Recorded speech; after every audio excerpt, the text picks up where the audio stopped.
किशनपुर गांव में काजल नाम की एक औरत अपने बहू और बेटे के साथ रहती थी। वो बहुत जिद्दी स्वभाव किस्म की औरत थी। जब देखो अपनी जिद मनवाने में लगी रहती थी। उसकी एक बहू थी जिसका नाम शालिनी था। एक दिन शालिनी किचन में पकोड़े बना रही थी। बहू क्या बना रही हो? माँ जी पकोड़े बना रही हूँ। तो जैसे पकोड़े बनाने के लिए किसने कहा? जी वो मेरा मन कर रहा था पकोड़े बनाने का। तेरा मन बहुत करता है चटपटा खाने का। चल चुपचाप गोभी आलू बना। जी माँ जी जैसी आपकी मर्जी। काजल अपनी जिद मनवाने से बाज नहीं आती थी। काजल का बेटा अमित अपनी माँ की जिद्दी आदत से बहुत परेशान था। शालिनी अपनी सास की हरकतों के बारे में बताती थी। बहू मेरे साथ शॉपिंग चलो। माँ जी आज मुझे बहुत सारे काम है, कल चलते हैं। नहीं आज ही चल मेरे साथ। माँ जी आपकी जिद्दी आदत की वजह से किसी का भला नहीं होने वाला। मैं आज नहीं जाऊंगी, आपके साथ कल चलेंगे ना। मेरे आज बहुत काम है। ठीक है तो फिर उठा अपना बोरिया बिस्तर और निकल ले अपनी माँ के घर। दोबारा मत आना यहाँ उठा कर। शालिनी अपनी सास की जिद के आगे हार जाती है। अभी तो चलती हूँ माँ जी आपके साथ, पर आपकी इस आदत की वजह से आपका ही नुकसान होगा, देख लेना। चल चल ठीक है, ज्यादा जुबान मत चला। दोनों शॉपिंग करके आ जाती हैं। तभी घर के दरवाजे पर खटखट की आवाज होती है। आई आई जरा रुको। शालिनी गेट खोलकर देखती है तो साड़ी वाला खड़ा था। माँ जी साड़ी वाला आया है, अंदर बुलाओ क्या? बुला ले, देखते हैं कैसी साड़ियाँ लाया है साड़ी वाला। चल साड़ी देखेंगे कैसी कैसी लाया है। साड़ी वाला साड़ी दिखाने लगता है। एक भी सही नहीं लग रही है। रुक जाओ माँ जी एक बार अच्छे से देख लेते हैं। माँ जी ये साड़ी कितनी अच्छी से ले लेते हैं ना। नहीं है बिल्कुल भी सही नहीं है। तो ये वाली देख कितनी अच्छी लग रही है। नहीं नहीं ये तो अच्छी नहीं है माँ जी। जो साड़ी शालिनी को पसंद आती वो काजल को पसंद नहीं आती। इस बात को लेकर दोनों में झगड़ा होने लगा। इस बात का फायदा उठाते ही साड़ी वाला बोला,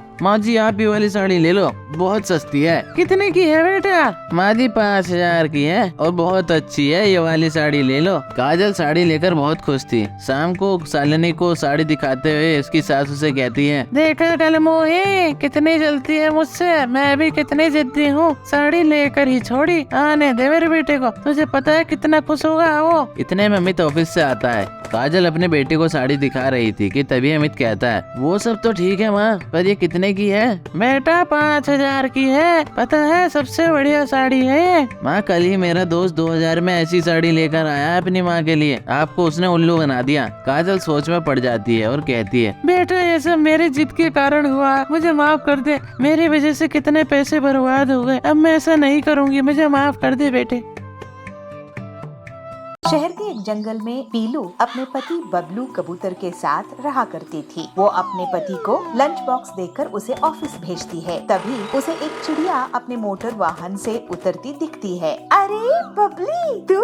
अरे पीलू तू यहाँ कैसे? बबली मैं और मेरे पति इस घोंसले में किराए से रहने के लिए आए हैं। अच्छा चल मैं अब घर के अंदर चलती हूँ। मुझे इतनी देर धूप में रहने की आदत नहीं है, मैं तो एसी में ही रहती हूँ। अच्छा लेकिन स्कूल में तो तू हमेशा बाहर धूप में ही खेला करती थी। स्कूल की बात अलग थी, अब मैं अमीर घर में शादी होके आई हूँ, मुझे धूप बिल्कुल सूट नहीं करती है। दूसरे दिन पीलू बबली के घर अचार लेकर जाती है। बबली ये देख, मैं तेरे लिए आम का अचार लेकर आई हूँ। इसे मेरी सास ने बनाया है, वो भी घर में। तो बबली कहती है, अरे ये ऑयली अचार मैं नहीं खाती हूँ पीलू, ये सब गाँव में चलता होगा, मेरे यहाँ नहीं, इसे तू वापस ले जा। पीलू उदास होकर कहती है, ओहो बबली तेरी लाइफस्टाइल तो बहुत बदल गई है। चल ठीक है मैं अब चलती हूँ। ऐसे कहकर पीलू वापस अपने घर चली जाती है। ऐसे ही कुछ दिनों बाद करवा चौथ का त्योहार आता है। पीलू अपने पति से कहती है, बबलू जी मैं ये साड़ी करवा चौथ पे पहनूं तो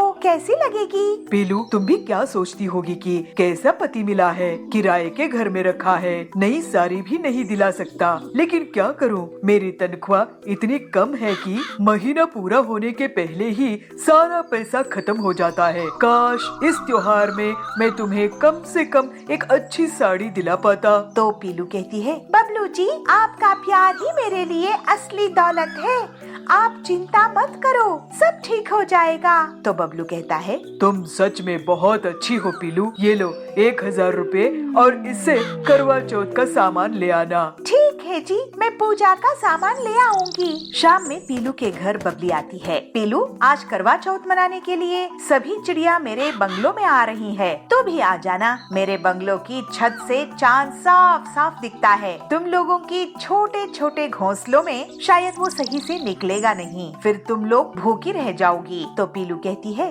अगर सब आ रही है तो मैं भी आ जाऊंगी बबली। बबली बोलती है, चल अब मैं चलती हूँ, मुझे तैयारी करने के लिए पर्सनल स्टाइलिस्ट आने वाली है। वो 50,000 ले रही है मुझे स्टाइल करने के लिए। तुम लोग तो खुद से तैयार हो जाना। रात में सभी चिड़िया बबली के बंगलों में पहुँच जाती है। पीलू भी वहाँ जाती है। अरे वाह बबली, तुम्हारी साड़ी तो बहुत ही अच्छी लग रही है, ऐसे सुंदरी बोलती है। तो बबली कहती है, हाँ ये मेरे मुंबई जंगल के पर्सनल फैशन डिजाइनर ने मुझे डिजाइन करके दिया है। तो दूसरी पक्षी बोलती है, अरे तेरी मेहंदी, उसकी डिजाइन भी कमाल है। तो बबली कहती है, ये 25,000 की है। पीलू बोलती है, तुम्हारी मेहंदी के खर्च से हमारा पूरा घर ही चल सकता है। सब हंसने लगते हैं। तो बबली कहती है, चलो अब चांद निकलने वाला ही है, लेकिन मेरे पति नहीं आए हैं। उनके हाथों से मैं फिल्टर्ड वाटर पीऊंगी, उसके बाद ही अपना व्रत तोड़ूंगी। एक के बाद एक सभी चिड़ियाएं अपने पति का चेहरा चांद के साथ देखकर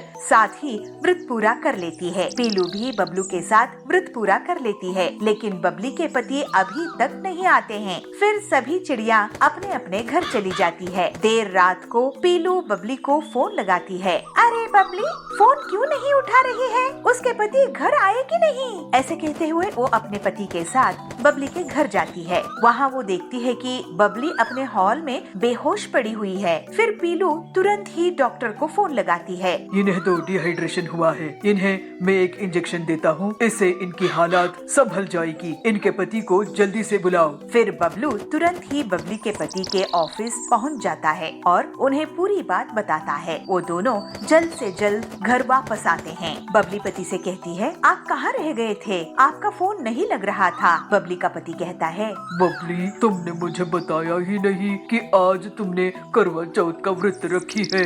चलो अब जल्दी से अपना व्रत पूरा कर लो। फिर पीलू की मदद से बबली अपना व्रत पूरा कर लेती है।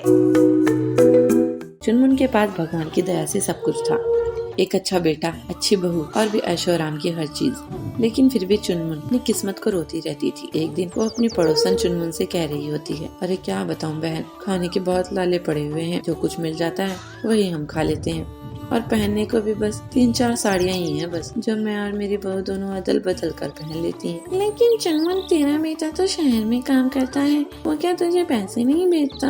अरे नहीं, चुनचुन भेजता है, लेकिन आधे ही भेजता है, और तू तो जानती है इतने कम पैसों में कैसा गुजारा होगा। हाँ चुनमुन, महंगाई भी बहुत ज्यादा हो गई है। वैसे बहुत दुख हुआ तेरी ये दुख भरी कहानी सुनकर। तो चलो मैं चलती हूँ, मुझे बहुत काम है। चुनचुन अपने घर की तरफ चली जाती है, लेकिन उसकी बहू टूनी ने अपनी सास की साड़ी वाली बातें सुन ली थी और वो अपनी सास से कहती है, माँ जी, आपने टुनटुन आंटी से झूठ क्यों बोला कि हमें खाने के लाले पड़े हुए हैं? अरे बहू, तू नहीं जानती कि लोगों की कितनी बुरी नजर होती है और वो कितनी जल्दी लग जाती है, इसलिए लोगों को ऐसा ही दिखाना चाहिए कि हम बहुत गरीब हैं और हमारे खाने तक के लाले पड़े हुए हैं। अच्छा, आपकी लीला आपकी जाने माँ जी। वैसे माँ जी बता दीजिए रात को क्या खाना बनाना है? अरे रात को खाना बनाने की क्या जरूरत है, सुबह का खाना तो पड़ा ही हुआ है, सही गर्म करके खा लेंगे हम दोनों, और क्या, हम दो ही तो हैं। अपनी सास की बात सुनकर टूनी मन ही मन कहती है, हे भगवान, पता नहीं कहाँ से इतनी कंजूस सास मेरे गले पड़ गई। ऐसे ही एक दिन टूनी अपनी सास से जाकर कहती है, माँ जी, वो घर में रखी हुई सारी सब्जियाँ खत्म हो गई हैं, चलिए ना बाजार चलते हैं। अरे बहू, अभी तो 7 ही बजे हैं, रात के 9 बजे चलेंगे ना, तब तक सब्जियाँ भी सस्ती हो जाएंगी। लेकिन माँ जी, उस समय तो सब्जियाँ भी खराब और बची कुची ही मिलेंगी। अरे बहू, सस्ती भी तो मिलेंगी ना। चुनमुन ऐसा कहकर अपनी बहू की बात टाल देती है और वहाँ से चली जाती है और रात को दड़ी गली सब्जियाँ लाकर दे देती है। और ये देख टूनी को बहुत गुस्सा आता है,